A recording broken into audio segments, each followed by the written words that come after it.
आज हम बात करने वाले हैं पाब्लो नेरूदा की एक बहुत ही पावरफुल कविता कीपिंग क्वाइट के बारे में। ये वो कविता है जो हमारी इस तेज रफ्तार वाली जिंदगी में बस एक पल रुककर सांस लेने और सोचने पर मजबूर कर देती है। कभी सोचा है कि क्या हो अगर पूरी की पूरी दुनिया सिर्फ एक पल के लिए एक साथ एकदम खामोश हो जाए? यही वो एक सवाल है जो इस पूरी कविता की जान है, और इसी सवाल के जवाब में छिपी है उस एक पल की खामोशी की असली ताकत।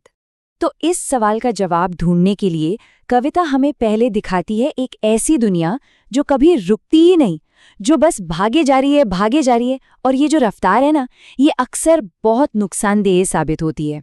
तो नेरूदा उस वक्त दुनिया में क्या क्या देख रहे थे? वो देख रहे थे लगातार चलती ऐसी गतिविधियां जो हमें नुकसान पहुंचा रही हैं।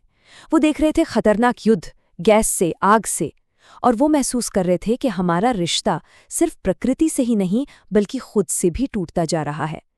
देशों और लोगों के बीच में बड़ी बड़ी दीवारें खड़ी हो गई हैं। तो उनकी कविता इन्हीं सब दीवारों को, इन सारी परेशानियों को तोड़ने की एक आवाज है। तो अब सवाल ये है कि इन इतनी बड़ी बड़ी समस्याओं का हल क्या है? नेरूदा इसका एक बहुत ही सिंपल सा लेकिन एकदम रेवोल्यूशनरी, एक हैरान कर देने वाला आइडिया सामने रखते हैं। और ये पूरा आइडिया सिर्फ एक नंबर में छिपा है, 12। इससे पहले कि हम इसके मतलब की गहराइयों में जाएं, बस एक सेकंड के लिए इस नंबर के बारे में सोचिए। और यहीं पर पोएट हमें एक बहुत सीधा सा निर्देश देते हैं। कविता का कह सकते हैं कि ये दिल है। वो कहते हैं अब हम 12 तक गिनेंगे और हम सब स्थिर रहेंगे। बस इतना ही, 12 तक गिनना है और एकदम शांत, एकदम स्थिर हो जाना है। लेकिन एक मिनट, यहाँ स्थिर होने का मतलब सिर्फ चुप हो जाना या शोर बंद कर देना नहीं है। नहीं, ये एक एक्टिव स्टेट है, एक ऐसा पल जब हम सब मिलकर अपने अंदर देखते हैं, आत्मचिंतन करते हैं, सोचते हैं कि हम क्या कर रहे हैं। और ये जो नंबर है 12, ये यूं ही नहीं चुना गया है। ये एक सिंबल है, एक प्रतीक। ये पूर्णता का, कंप्लीटनेस का प्रतीक है।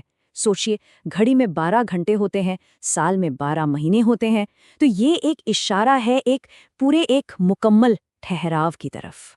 तो चलिए अब कल्पना की उड़ान भरते हैं। देखते हैं कि अगर हम सच में सब के सब एक साथ खामोश हो जाएं, तो नेरूदा की नज़र में दुनिया कैसी दिखेगी, इसके नतीजे कितने सुंदर हो सकते हैं। उस खामोशी के एक पल में नेरूदा एक बहुत ही जबरदस्त इमेज देखते हैं।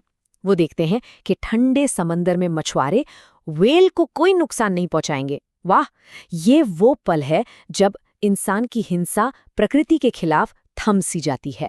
और देखिए, ये सिर्फ प्रकृति के लिए दया की बात नहीं है, ये खुद की देखभाल का भी मौका है। नेरूदा एक और तस्वीर दिखाते हैं, उस नमक बनाने वाले की, जिसे एक पल रुककर अपने जख्मी हाथों को देखने का, उन्हें मरहम लगाने का वक्त मिल जाता है। इसके बाद नेरूदा एक और दीवार तोड़ने की बात करते हैं जो हम इंसानों ने ही बनाई है, और ये दीवार है जबान की, भाषा की। सोचिए जरा, जब कोई कुछ बोलेगा ही नहीं, किसी भी भाषा में नहीं, तो सारी सरहदें, सारे भेदभाव मिट जाएंगे, है ना? वो एक पल होगा सच्ची एकता का, यूनिवर्सल ब्रदरहुड का। वो खामोशी हजारों भाषाओं से ज्यादा ताकतवर होगी, जो हम सबको एक साथ जोड़ देगी। और अब आता है इस कविता का सबसे दमदार, सबसे शक्तिशाली एंटी वॉर मैसेज। ये हर तरह की लड़ाई पर, हर तरह के कॉन्फ्लिक्ट पर एक बहुत बड़ा सवालिया निशान लगाता है। ये जो ठहराव है ना, ये हमें सोचने पर मजबूर करता है कि आखिर ये युद्ध है किस लिए?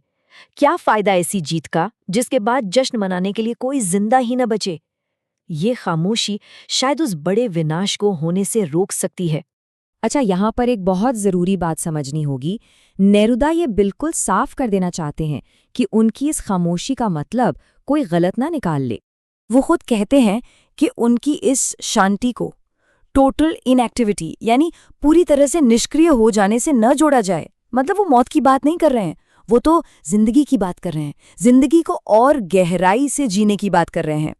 तो ये फर्क समझना बहुत ज़रूरी है। देखिए, एक तरफ है टोटल इनएक्टिविटी, मतलब मौत, सब कुछ खत्म, एक नेगेटिव चीज।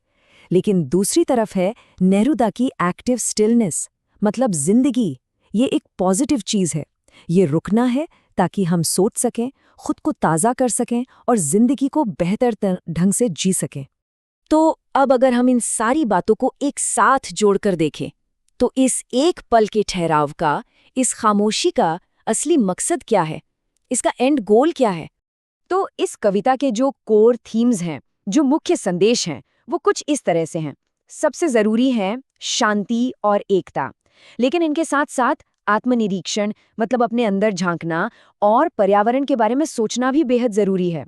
ये सब मिलकर ही इस कविता की रूह बनाते हैं। तो बस यही है इस कविता का पूरा सार। इसका अंतिम लक्ष्य बस इतना है कि हम अपनी उस विनाशकारी दौड़ को रोकें, उस चेन को तोड़ें और एक पल ठहर कर जिंदगी को एक नई, ज्यादा शांत और गहरी नज़र से देखें।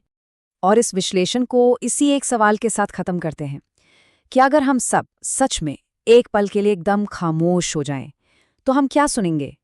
शायद सिर्फ सन्नाटा नहीं, शायद कुछ और, कुछ बहुत गहरा।